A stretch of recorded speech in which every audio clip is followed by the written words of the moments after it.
Hey everyone, it is a joyous day. Happy, blessed. Gotta have the spirit of joy, even in our adversity. So, yeah, if any of y'all are saying, oh, it's you again, yeah, it's me again, losing subbies, the falling away, must happen. Because when the truth comes down and it convicts certain people, this is why they said, be not deceived by vain words. I'm not giving you vain words. I'm telling you the truth. I'm not pressing on your ear telling you, oh, the nice little cotton candy and sprinkles and, all the sweetie sweets. Plus thing, sugar is deadly, especially as part of me, white sugar. Keeps you diluted. Y'all don't want none of that. So, no, I am not giving y'all the Cuzzly Wuzzlies. I mean, those who have truth, okay. Those who are still hanging on with blessed assurance. But those people are like, just tell me what I need to hear. That's all. Just tell me what I need to hear. What do I need to do to be encouraged? What do I need to do to, like, and that is not exercising faith. The Most High, you have to understand, get to know Him, and stop developing a personification or an idea of you what you want him to be in order to fix or fit your lifestyle. He doesn't just fit in your box. No, he doesn't. He's outside boxes. You can't just put an almighty into a box because you want him to fit your agenda. Mm-mm-mm. You can't do that. Or better yet, you shouldn't.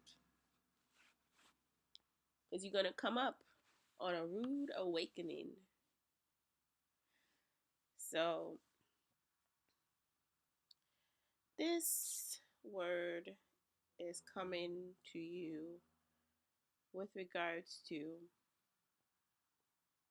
what I kind of started it the last time, but how they mock you with your truth. See, this is why I can't give y'all vain words. I'm sorry. Well, actually, I'm not. But I'm just not going to give you what you want. Because too many of y'all, because of your delusion and your love for vanity, caused us originally to fall out. Vanity. Messing with things that y'all should not have been messing with. Making wrong decisions. You people who the vain words are the ones who make the wrong decisions, are the ones who think that they can put y'all in a box because everybody needs to march to the beat of your drum. The vain words, it says, let no man deceive you with vain words. And in that, man, woman, you ain't gonna speak the truth. If you ain't gonna understand the truth, then go on ahead and live in it and love the lie. Let's see how far that gets you. Because when the time comes for you to be saved and you really need to get back to the Most High, it's gonna be too late. So all those people who are blowing you up with the sweet words and only telling you so much here and there,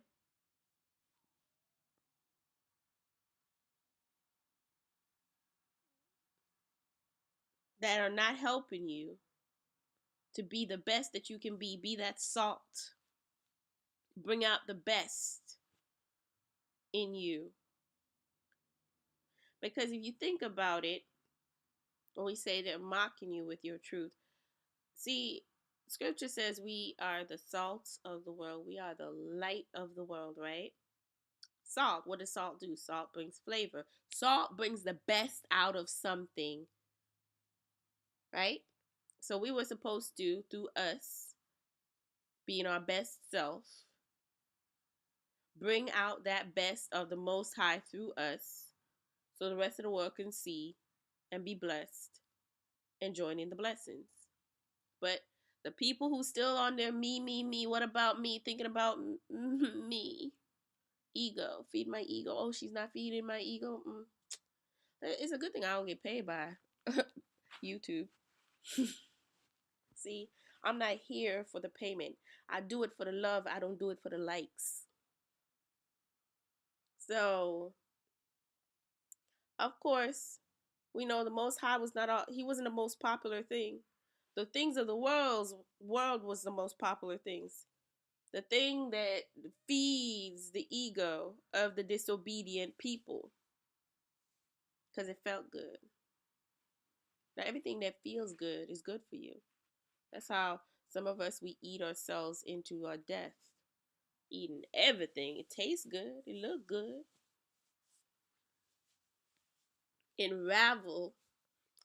Entangle yourselves into some things. Your bondage looks good, so you don't think it's you're in bondage. I'm not walking around with chains. Yet, so many of our people are incarcerated for little or nothing. Who you have to wonder, who are those prisons really made for? They claim that they let you out of slavery only to put y'all back in a box. Be it the box with the chains or the box 6 feet under. I'm sorry, that's too much truth. It's too much, right? There can never be too much truth when it comes to people that the Most High loves getting free from the chains that the lies put upon them. Enemy uses psychological warfare on you. Most times he don't even have to tell you the truth. He just employs all his little tricks and his little deviance and his even our own people look just like us. Can't even tell who they are. They are the most dangerous amongst us. Who do you think got us in the problems that we were? Look at Judas. Take Judas, right? Judas was right there with Yahushua. He fellowshiped with him. He followed him around. He learned his ways. He knew the truth. He came up into the truth. He was a part of the originals. And what did he do? Sold out. Went and kissed him, the kiss of deception, and sold out. I think he probably was the idea that came from, keep your friends close and your enemies closer. I don't even know. I never used to understand. I was like, why do I want to keep my enemies close? I want them far away from me. So when you look at that, many of us have a lot of those people who have chosen and because they're lost, they don't like to hear the truth. Misery loves company. So they go out, cause division, and allow themselves to be used in order to sell out their own. It's like the most dangerous weapon that they could employ against us. You don't know who is who.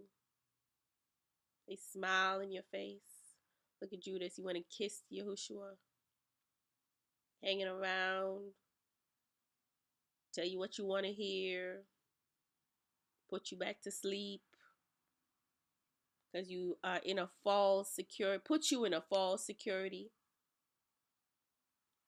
Make you think that you're free. You can do everything and anything. And because of the color of your skin, they don't stop you no more.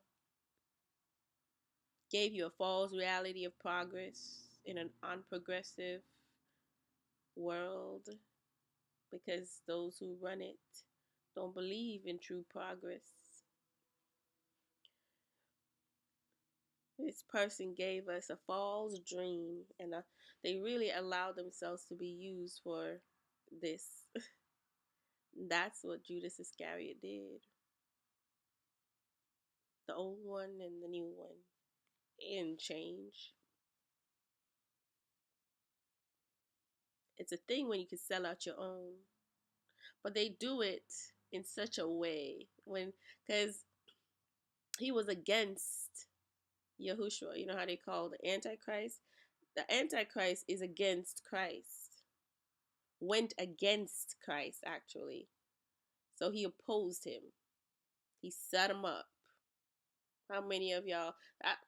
I'm telling you, that was my main motive. But then you understand some of these people do what they do because they want to throw you off. They have been assigned to throw you off. You know, shut your mouth up. For the longest time, people always were like, tell me all kinds of stuff. For my family, my dad say anything, tell me to be quiet, call you all kinds of names. You don't even say nothing, and they got something bad to say about you. Go under the most intense adversity so they could keep you shut for the longest time. It even affected your your how you thought about yourself. Made you think that if you said something that it wouldn't matter, that you whatever you say is not important, so you don't say anything. And right there, the enemy comes through and he's like, yes. And then Yahushua comes through and he takes away that condemnation and that guilt. And then the enemy goes, jeez, not again. Yahushua just messing up the plan, huh? Those people who they're like constantly putting you down because of what you now. Don't get me wrong, there's some people.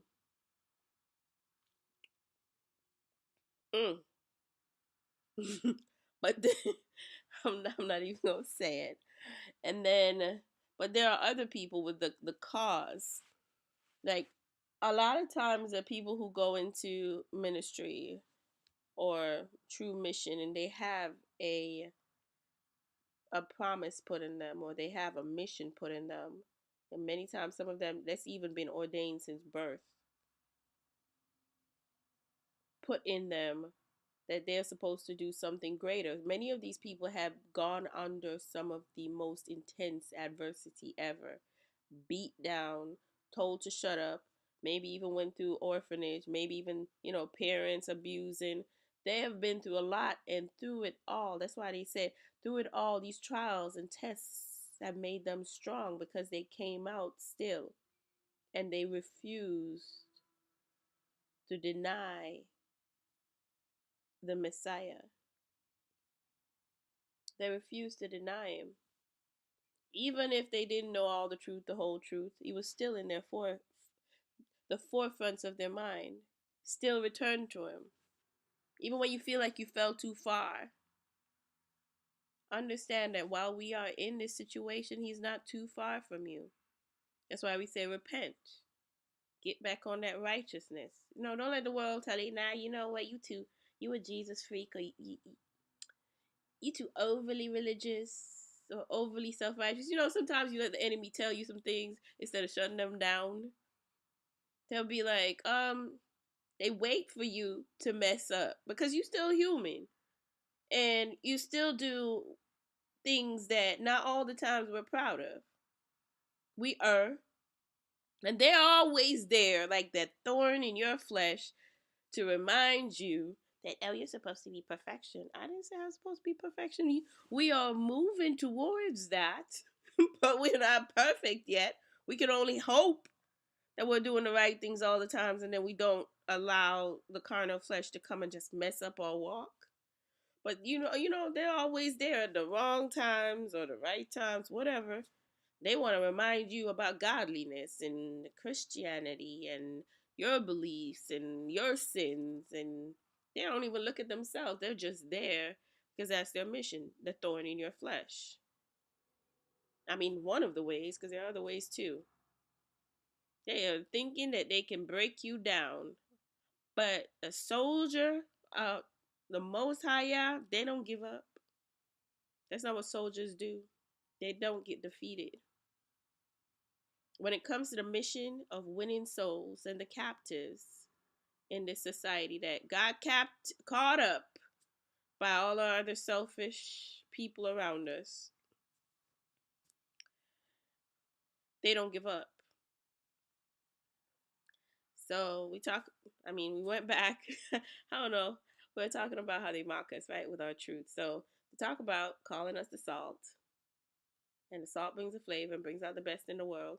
And then, how many of y'all know there's black salt, right? There's black salt out there, and then there's the white salt. Most of them they talk about that white salt, but mess you up. They mess you up. That black salt is that healthy salt too. But nothing you do, you got to do in moderate. Everything you do it in moderation as well. But the number one killer of black people, especially in America, the Caribbean, or wherever they are, is ding ding ding salt. Salt. It leads to heart diseases. And of course, environmental factors and lifestyle and all that genetically, but that's the number one killer. Like, y'all, they put lots of salt in our foods. I remember I had an addiction to French fries, but I hated salt, and I kept on forgetting it to tell them, don't put salt on my fries, please.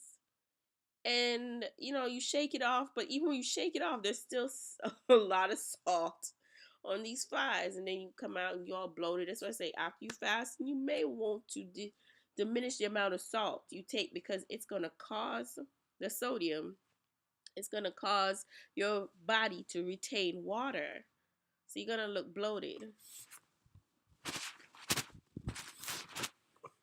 But yeah, salt. And what else? Aspartame. That's sugar, right? That's that white sugar. They call aspartame, it's like another drug. But yeah, the salt, which is supposed to be us, that's supposed to bring life, that's supposed to bring out the best of the Most High to the rest of the world, is suddenly they use it now as a way to be the killer, to be a killer. Yeah. And then we talked about even with the 666, and then they try to make it look like it was an incompletion. Like Yahushua didn't complete what he had to do. He came, he did what he had to do, and he did it wonderfully. He said he fought the good fight, courage and faith, and the Most High rewarded him and glorified him. And then when he returns, the second Adam, that's it. The first Adam put us into bondage by his choices, and the second Adam releases us from bondage. So he is the second Adam. So he's going to undo what the first Adam did. So I don't understand how my thoughts come out, but yeah, so that's what he did. As 666, they say that they try to demonize it, right?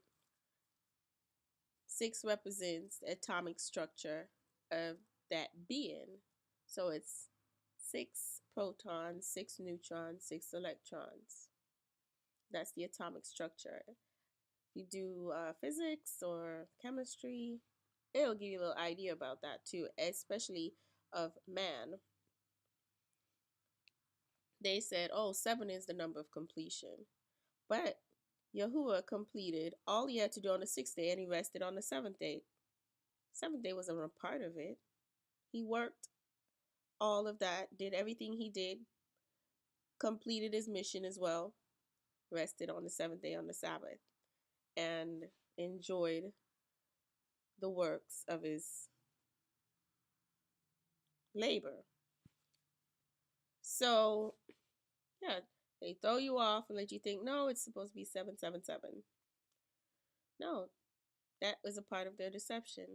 And I always say, yeah, they're here because they're trying to show you who still doesn't know their Savior, who still is living carnally and not seeking Yah. Because remember, when we had him and he was easily accessible, people didn't reach out for him enough until that fire came upon them. Now he removed his presence, hid his face.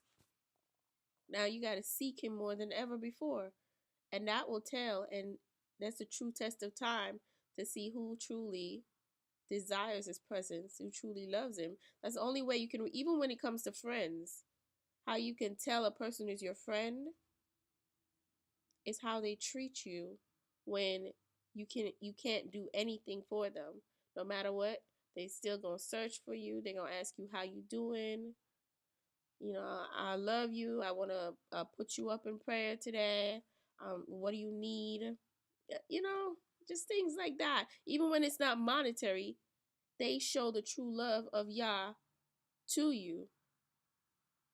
They don't have to love you, but it's that spirit within them also that has transformed them, because they, being the salt and the light, they are manifesting the characteristics of Yahuwah on this planet. That's why he said that we were supposed to be a separate people. We can't get entangled with the world, because then it hides that light.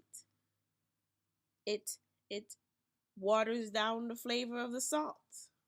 You can't be the best you in order to pull somebody else out when you're over there joining into the same things that they do. You done became a part of the sin. So how you gonna help win someone else from sin? See how that works? How? How are you gonna win someone else in sin and you're over there doing the same thing? That's why Yahushua had to be blemishless. He was unblemished. Like pretty much a representation of the Old Testament Passover lamb. The Most High would not accept anything less than the best in his sacrifices. So that's why the 666, it represents the perfection that he had to put into this man that walked the earth to take on the sins of the world in order to free them from the carnality and the sin and bring them back to their first love. Bring them back to him, because he loves you so much. They were lost, the lost sheep. That's what he said. And Yahushua answered and said, because a lot of people, they like to use that, because I didn't understand either. You know what I'm saying? You got to read with understanding. For the most time, people said, for God so loved the world that he gave his only begotten son, that whosoever believeth in him shall not perish but have everlasting life, right? And that's all good and well. But then when the Canaanite woman approached Yahushua, and he said he came for the lost tribes of Israel. Pretty much, that's what he came to. But there are exceptions. I'm still not gonna mince my words and say otherwise. The Canaanite woman impressed him with her faith. Faith impresses Yah, and a good fear of Yah, which is hating evil. So that is why when it comes to, we talk about the heathens, and people want to say, yeah, they can be saved. The Most High put a perpetual hate on them, which is ongoing. It's not going to end. Even if it seems like it, they just manifested in another way. Many of us, you didn't even know these people hated you until the new presidential elect came in. You didn't even know they went and voted. And now they show their true colors. Like, wait a minute, I thought we were like ace boo coos. They didn't even show you. You fell for the okie doke again. Their hatred just manifests in different ways. You know how people can manifest hatred in the guise of love. You know, they watch you and oppress you, prevent you from getting into the truth by faking love. And you fell for it because you don't know what true love is like. Because Yahuwah manifested true love. If you want to know what true love is like, then look at his. He had that perpetual, ongoing, never-ending love. So if he said he put a perpetual hatred on your enemy, why you keep convincing yourself that somehow, somewhere, that they are going to change? But then this president done made a lot of y'all look like fools. He really did. That you cannot keep trusting in your own self. He said, who trust? Yah. He's not a man that he should lie. Those other people around you who's trying to tell you, no, it's real love, it's true love. I got this. He treats me like I'm a queen, and she treats me like I'm a king, like I ought to be. That my other people don't treat me like. These people are living in their carnal mind. They are they will sin, they would lie to gain hold over something or get whatever it is or manipulate. The Most High has no reason to lie. He said, I put up perpetual hate. That's why some people will look at them and say, but they're unprogressive. They don't look like they're going to change, because some people get it. Then the other people, and I say, yeah, there are exceptions somewhere, but it has to be through the Most High. They have to hate evil. But these people were put to afflict evil over you. So they're doing the thing that they're assigned to do. So in order for them to fear God, they got to hate evil. But they're practicing evil. That's what they were put to do. So what does that say? They don't fear God. And that to the Most High has been an abomination. For them to keep doing and mistreating, even though he said it's a sign, but for them to take on that, because Edom already had a hatred for the chosen people, the natural branch. He already had. He allowed for himself to be taken up and to become, in order for him to become that, what is it, top and bottom, because he felt Jacob stole his blessing. So he was going to get it one way or the other. You know how they say desperate people do almost anything. He took himself to that place of desperation. If you look at how he acted, even till now, you could see why the Most High would say, Jacob I loved and Esau I hated. Esau, he was like a desperate man. He would do anything and sold himself out. He didn't value, so many times you see his personality. He didn't value himself. He didn't value what the Most High gave to him. He was quick to just like sell himself out. Easy. You see so many sellers. So this should answer you. The Most High loves sellouts? Absolutely not. You continue to be a sellout, he's not with you either. You selling out your people. Esau sold out. That's why. Because people keep saying, Jacob I love, Esau hated. But y'all don't know why he hated Esau. Esau came, the Most High already knew. Esau's bread was buttered. His end, his beginning was already told. The Most High knew what he would be used to do, and his seed would be used to do over the natural branches and over his seed by creating these unnatural branches. That, because of what was going on, and Israel wouldn't stay on the straight and narrow, he put these people over them. So now they took the blessing, and they're going to have the blessing or perceived blessing for a time being. Now, I said God said that he cursed the serpent, right? And who God bless, no man curse. Understand that Israel's curse is only for a time. Okay? He already gave you the amount of time for the curses that came upon you. And in this time, you're going through the curse, but you can live sort of in a blessed way. You don't have to be afflicted because not all of us are always in that mindset where we sell out. Not all of us are selling out. So there are people who, just like your enemy has a propensity to be evil, they have the propensity to have good no matter what. Yes, we're still all living under the curses. Yes, we all, the whole ship fell. But Israel's curse will come to an end. However, the other nations, not so much. It will only take a move of Yah. It will take a move of Yah. It will take extreme determination. It just, even people They say that you can intercede on behalf of other people. All I'm saying is anything is possible with Yah. If it's for that to happen, so be it. If you see somebody that you need to intercede on behalf of for another nation, so they can come out of the delusion, by all means, sacrifice. If you, even though the Most High said He does honor obedience over sacrifice, you never know. He loves faith. He loves to see righteousness. Yeah. So anyway, I'm gonna end right here. I hope you all are blessed. Have a blessed rest of your